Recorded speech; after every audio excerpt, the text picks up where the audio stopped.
Hadis Ihda Salasun, hadis 31. Hakikatul zuhdi, hakikat zuhud.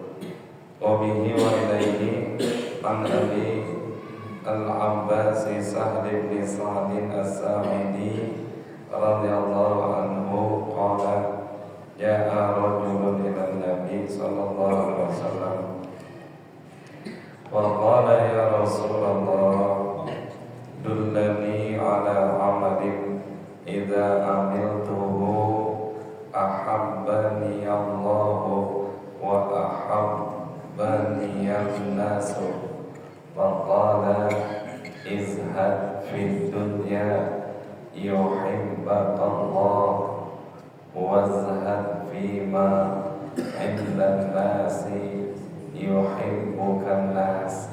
Hadithun hasanun rawahu Ibnu Majah wa ghairuhu bi asanida hasanatin.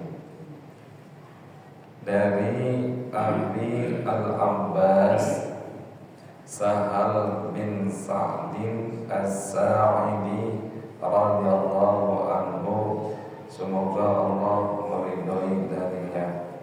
Qala, ia berkata, ja'a rajulun ila Nabi sallallahu alaihi wasallam, telah datang kepada seorang laki-laki kepada Nabi kita Muhammad sallallahu alaihi wasallam.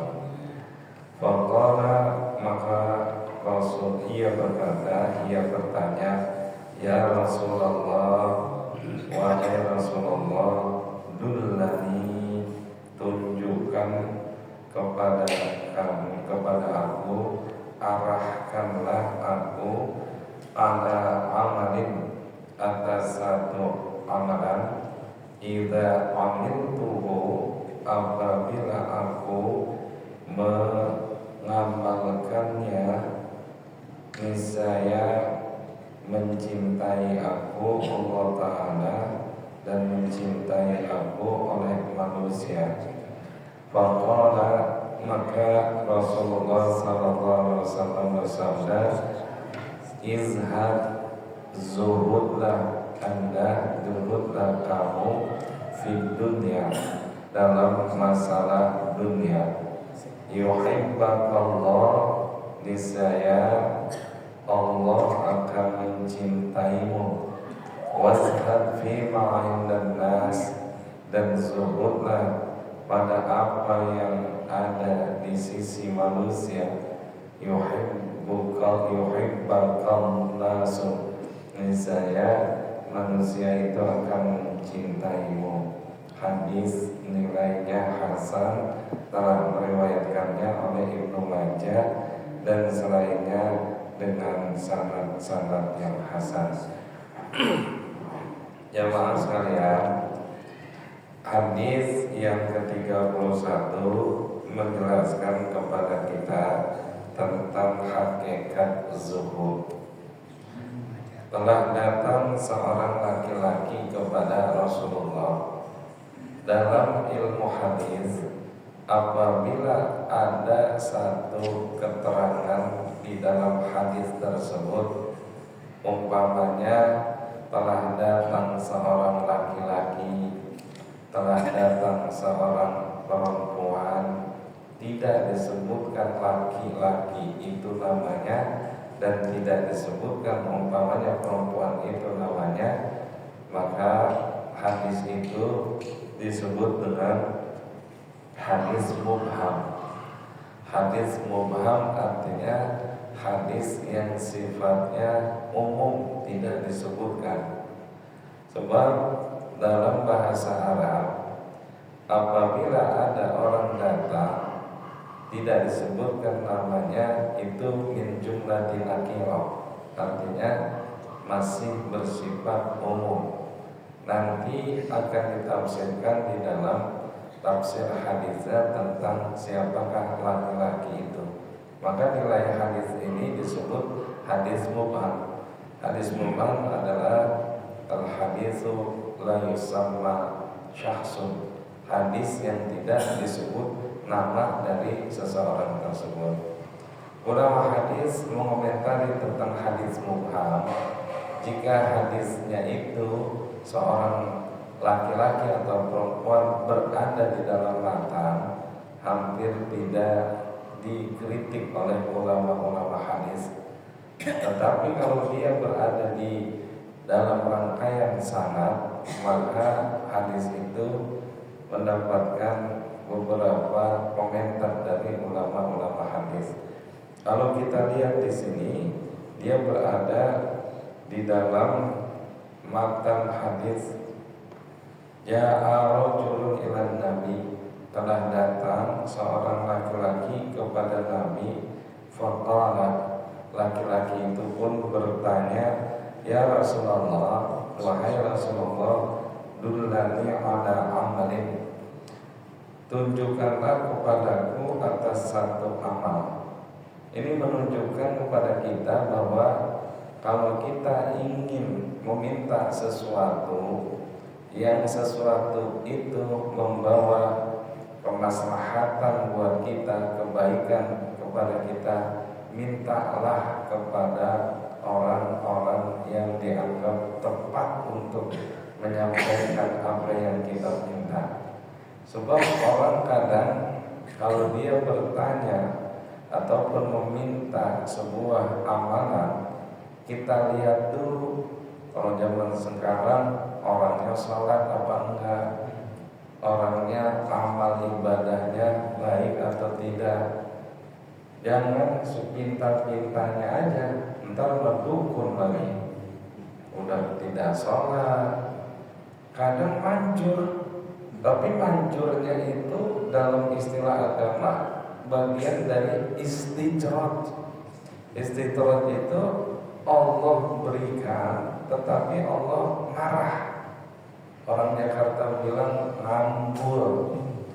Ya, beliin HP yang baru dong ya. Ayah nggak punya duit lah, mama juga nggak punya duit, tabungannya udah habis. Ya minta apa ya? Ya minta apa ya? Iya dah, ayo beliin. Itu namanya istijrat. Bahasa Jakartanya ngambul, kalau bahasa Indonesianya apa ya? Ngasih tapi orang itu gak ridho gitu. Allah memberikan tapi Allah tidak ridho.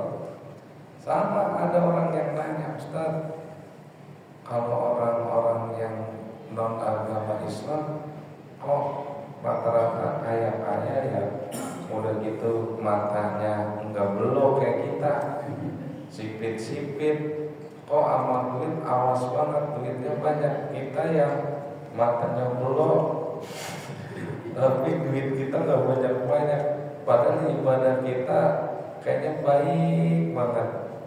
Itu yang diberikan oleh Allah kepada mereka itu namanya istidrak. Itu pemberian yang Allah berikan, tetapi Allah tidak ridho dengan pemberian tersebut. Nah, seorang sahabat bertanya kepada Rasulullah, dullani ala amalin, ya Rasulullah, tunjukkanlah kepada aku, ajarilah aku, arahkanlah aku ala amalin, atas satu perbuatan, atas satu amal, idza amiltuhu, apabila aku mengamalkannya, apabila aku mempraktekannya.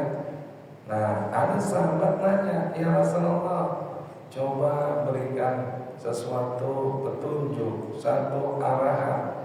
Yang satu arahan itu berupa satu pekerjaan yang kalau aku kerjakan, ahabbani Allahu wa ahabbani nas, Allah cinta sama aku, manusia juga cinta sama aku.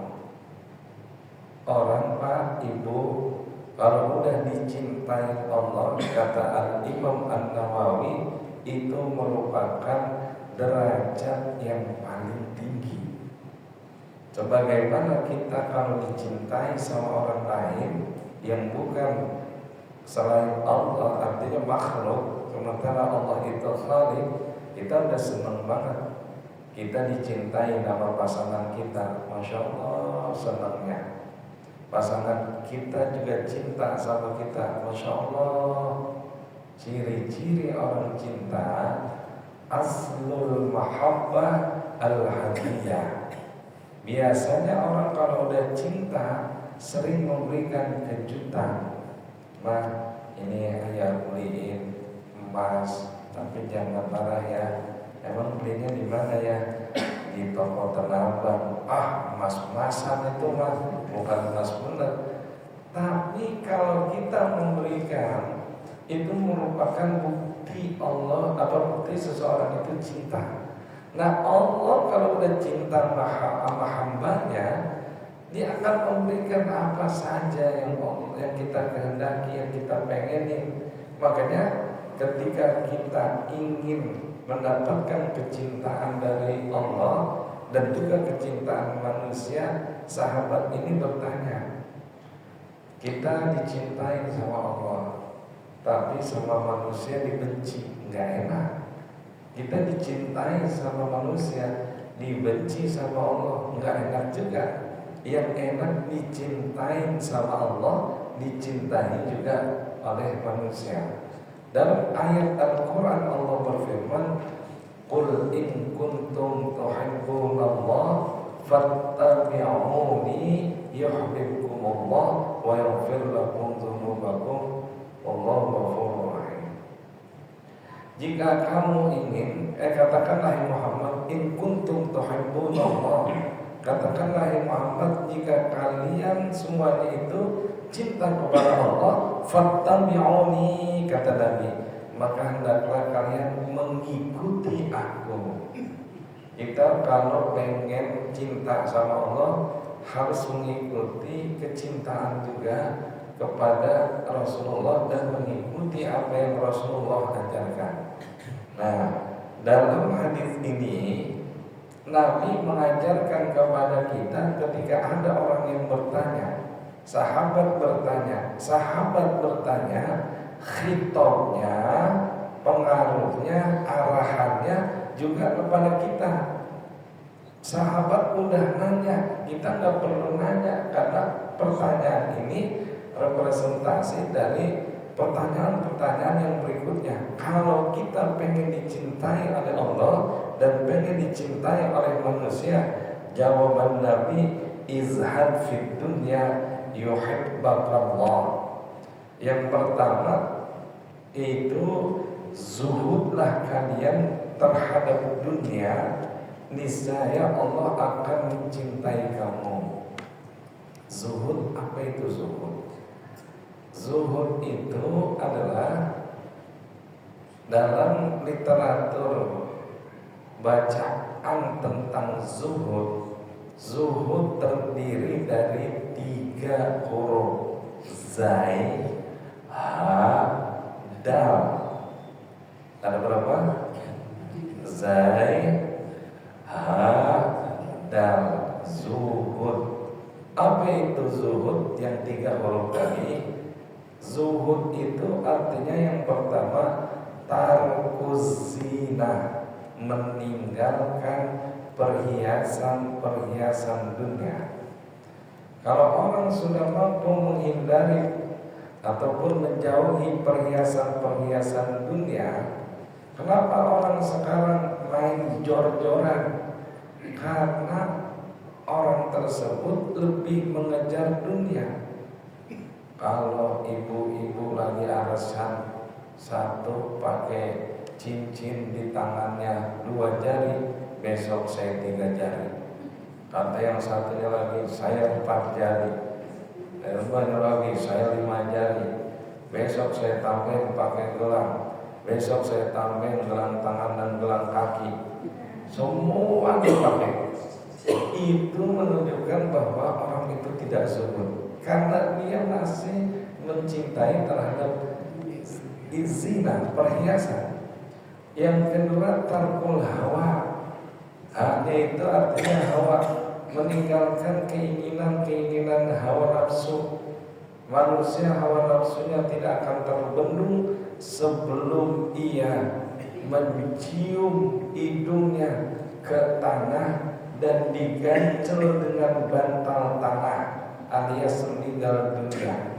Selesai udah sampai situ. Padahal Hawa itu keinginan-keinginan itu atau hawa nafsu itu sangat mengarah kepada hal yang jelek. Innan nafsa la'ammaratun bisu. Sesungguhnya hawa nafsu itu selalu mengarah kepada perbuatan yang jelek. Dan yang ketiga adalah tarkun dunia. Dunia itu ada tiga kata ulama. Orang yang mengejar dunia ada tiga: tahta, harta, dunia. Tahta, harta, dunia. Itu kalau ada yang bilang sebetulnya bukannya dunia, wanita. Kalau wanita pria. Orang kalau ngejar-ngejar harta, tahta, wanita atau tahta, harta, pria, itu nggak bakalan habis.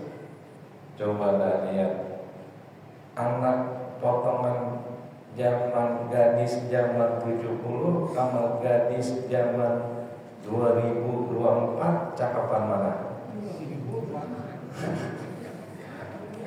Cowok tahun 70 sama 2024 gantengan mana?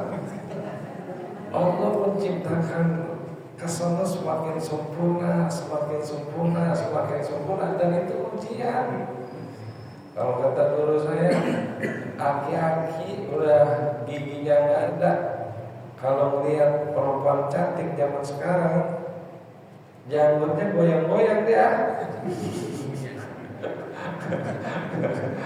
Iya, goyang-goyang. Nah, zuhud itu adalah tadi tarkuz zina, tarkul hawa, tarkul dunia. Orang kalau berarti nggak boleh kaya dong Ustaz? Boleh, tetapi harta kekayaannya itu tidak boleh sampai di hati. Maka Buya Hamka dalam bukunya Tasawuf Modern, dia mengatakan bahwa orang yang ahli sufi atau tasawuf yang selalu mengedepankan zuhud bukan berarti nggak boleh jadi orang kaya, boleh. Cuman hartanya itu cuma ada di tangan. Kata guru saya Mu'alim Syafi'i Alami, cuma sampai di tangan, nggak sampai di hati. Bagaimana tuh harta yang tidak sampai di hati, cuma sampai di tangan? Kalau dalam ceramahnya Kiai Zainuddin MZ, bagaikan tukang parkir. Ini umpamanya area parkiran, mobil bagus kayak apa aja ada. Tapi entar giliran diambil apa yang punyanya, tukang parkir nggak marah, orang cuma parkirin. Nah itu tidurnya bagaikan tukang parkir. Ada di antara dalam syair dinyatakan dua titipan Allah, mal malu wal banun illa wada'i'u wala budda an turaddal yaum illa wada'i'u. Tidaklah harta dan anak itu adalah titipan. Suatu saat nanti harta dan anak sebagai titipan itu akan diambil oleh Allah. Kita punya harta, hakikatnya Allah yang memberikan. Ketika Allah ambil, nggak usah hati gelisah, nggak usah galau, nggak usah. Maka orang-orang zuhud dahulu identik dengan kesederhanaan. Pakaiannya pakaian terbuat dari wol. Itu pakaian yang tidak ada lembut-lembutnya. Berbeda dengan saudagar, seorang khalifah, sultan, raja, selalu pakai sutra. Orang-orang yang zuhud itu nggak mau seperti itu. Makanan pun tidak mau ada yang tersisa. Cukup hari itu dia makan untuk berkecukupan, dia tidak mau menimbun harta, menimbun makanan, nanti bagaimana. Saya pernah dapat cerita, ayah saya itu sering ngajarin kepada anak-anaknya ketika lagi makan, terus ada makanan yang disimpan. Kata ayah saya, udah makan aja yang ada sekarang, buat besok ya. Buat besok rezeki kita akan Allah tanggung. Enggak percaya banget sama Allah yang maha memberikan rezeki. Tapi juga bukan berarti ada senapan dihabisin senapan, bukan. Nah, jadi artinya bahwa semua yang sudah Allah berikan kepada kita nanti akan Allah berikan lagi. Sekarang kan orang banyak yang pusing. Saya nanya sama teman saya, masih saudara, ketika nanya kira-kira ekonomi 2025 bagaimana Bang? Kata dia, masih gelap Ustaz. Maksudnya gelap gimana? Untuk indikator internal negara kita lumayan bagus, tapi untuk indikator internasional dengan adanya persaingan antara mata uang dolar dengan yang baru apa tuh, terus juga peperangan Ukraina, Rusia, Palestina dan Israel, juga ketegangan dagang antara Cina dengan Amerika, itu ternyata untuk bahasa eksternalnya masih remeng-remeng. Tapi kita jangan takut Pak, jangan takut Bu, rezeki bukan sebab tersendat karena perang. Allah di Indonesia mah apa juga bisa dimakan, apa juga menjadi sumber alam. Jadinya jangan takut. Nah, kembali lagi kata Nabi, izhad fid dunya, zuhudlah. Kalau bahasa gampangnya, ngambil jarak dengan dunia. Bagaimana ngambil jarak dengan dunia? Orang kadang ketika ingin berhasil dalam kehidupan dunia dengan harta yang berlimpah, jabatan yang tinggi, dia lupa nanti hartanya itu ditanya sama Allah. Semua pertanyaan rata-rata ditanyanya satu pertanyaan. Umur kamu dihabiskan untuk apa? Terus juga ilmu kamu diamalin atau tidak? Tapi giliran harta ditanyanya dua, dapatnya dari mana, ngeluarinnya kemana. Bahkan dalam hadis Nabi dinyatakan halaluha hisabun wa haramuha iqabun. Nanti ada satu masa di mana ketika kita menjadi orang miskin itu orang paling bahagia. Di mana itu? Di akhirat. Apa sebabnya? Sebab kalau orang kaya dua akan ditanya, dapat hartanya dari mana? Makanya nggak boleh kita dapat duit dari korupsi terus kita bikinin masjidnya mah benar, tapi uang dalam pembangunannya itu yang tidak benar. Atau ada orang korupsi terus bagi-bagi fakir miskin, itu tertolak juga jemaah sekalian. Maka di antara nabi pun nanti akan ada yang tersendat masuk surga. Di antaranya Nabi Sulaiman alaihissalam. Karena terlalu kayanya dia, diperiksa juga dia, halalnya diaudit, haramnya jadi siksaan. Halaluha hisabun, haramuha iqabun. Halalnya akan dapat pemeriksaan yang cukup panjang, haramnya menjadi siksaan bagi orang tersebut. Nah, orang yang zuhud itu dia akan jaga jarak dengan dunia. Kita nih bukan berarti kita harus pesimis, tetap dalam dunia itu kita harus memiliki optimisme yang tinggi.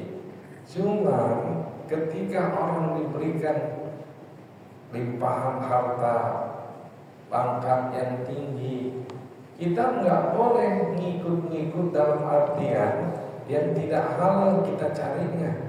Wah, teman saya udah punya mobil baru, saya pengen punya mobil baru. Ujung-ujungnya menghalalkan segala cara. Makanya kalau teman saya bilang, sekarang udah orang nggak ada yang jual tuyul, bosan. Ada juga tuyulnya tuyul second, karena cuma duit gocengan. Yang miliaran udah diambil orang kaya katanya. Nggak boleh kita merasa minder dengan perkara-perkara dunia. Rasulullah pernah berdoa. Dalam doanya, Allah, ini doa yang gak pernah diamalin sama umatnya.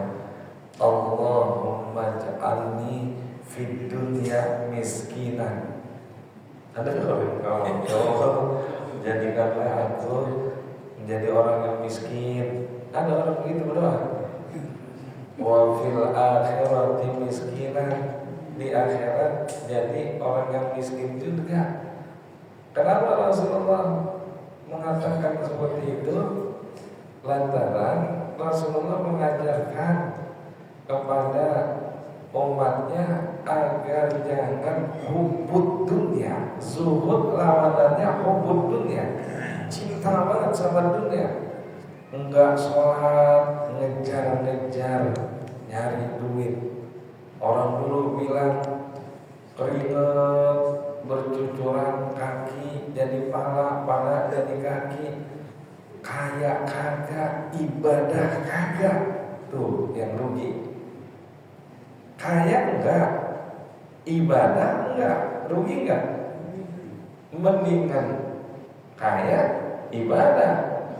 Begitu kan ya? Iya, siapa juga mau gitu. Tiap bulan pergi umroh, tiap tahun pergi haji, kontrakan berpuluh-puluh pintu, tanah luas. Saya punya teman kiai muda, masya Allah, pinter, alim. Kata teman saya yang satu, Ustaz, kenal sama kiai itu enggak? Kenal. Itu Ustaz, saking kayanya, duplikat kunci kontrakannya seember Ustaz. Duplikat kunci kontrakannya seember, tinggalnya di Cakung.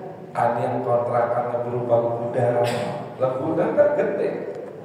Cuman Allah takdirkan umurnya nggak panjang. Duit banyak, umur nggak panjang. Mendingan duit banyak, umur panjang ya. Itu yang kita minta. Di akhirat selamat, begitu kan ya? Iya. Nah, jadi zuhud itu akan Allah cintai kepada kita. Kita kalau udah nyambil jalan dengan dunia, makanya orang-orang tasawuf menganggap dunia itu ad-dunya kal-jifah wa talibuha al-kawan. Dunia itu laksana bangkai, dan orang yang mencarinya itu adalah sejenis anjing. Itu orang-orang tasawuf bahasanya dengan dunia talak 3 dia. Udah enggak pengen kaya, udah enggak. Sebab kaya itu akan menyengsarakan, ingat kepada Allah. Orang kalau udah kebanyakan duit, dulu di dalam Nabi ada seorang sahabat kalau tidak salah namanya Salabah. Saking miskinnya, ketika dia sholat pakaiannya gantian sama istrinya, tapi rajinnya masya Allah. Suatu saat Nabi nyari, mana ini salah bapak nggak datang sholat berjamaah, lagi gantian ya Rasulullah pakaiannya sama istrinya. Akhirnya ketemu sama Nabi, dikasih kambing, didoain.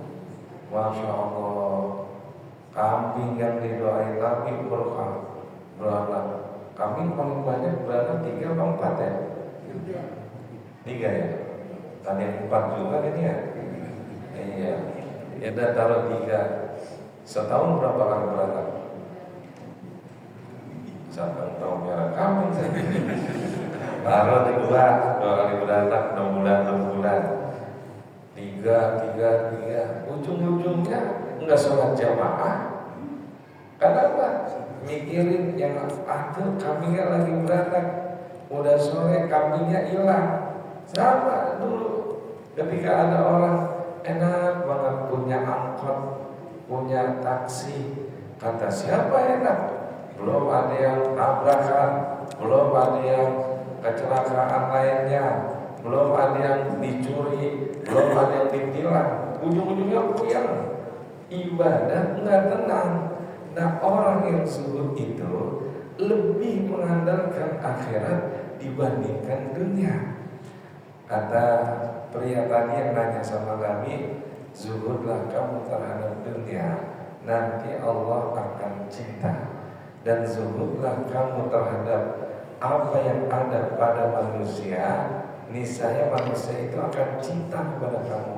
Kita datang ke rumah teman yang kehidupannya lebih dari kita, di hati nggak ada pengen-pengennya. Apa sebabnya? Ternyata anaknya pakaiannya nggak nutup aurat. Orang kaya kan kalau dibilangin susah bayar. Apa enggak orang sini Pak? Saya punya teman saya ngajar di sebuah sekolah. Sekolahnya nggak punya gedung, punyanya dia nyewa di hotel-hotel. Kalau lagi studi tur ke Kanada, ke Amerika, kata saya enak banget dong saya ngajar di situ. Gajinya gede, pakai dolar Ustaz, waduh enakan lagi. Terus kedengeran ngapain dia berhenti? Enak ngajar di bahasa juga. Kita omelin dikit, kita kalau nggak diomelin orang tuanya, ini mah apa aja dituntut. Bapak tugasnya ngajar, jangan ngomelin anak saya. Kagak boleh dicolek anaknya. Dikit-dikit dilaporin, puyeng saya Ustaz. Ya rindah, karena dapat dolar karena apa? Yang penting dapat makan di tempat lain. Nggak nyaman. Nah, dunia itu kalau kita terlalu kita kejar, membuat kita tidak nyaman. Begitu juga apa yang orang punya, kita tidak sampai kemampuan kita untuk mengejar seperti itu. Maka rezeki semuanya udah diatur sama Allah. Enggak perlu kita, ya Allah kayak dia enak kali. Jangan dilihat enaknya, prosesnya.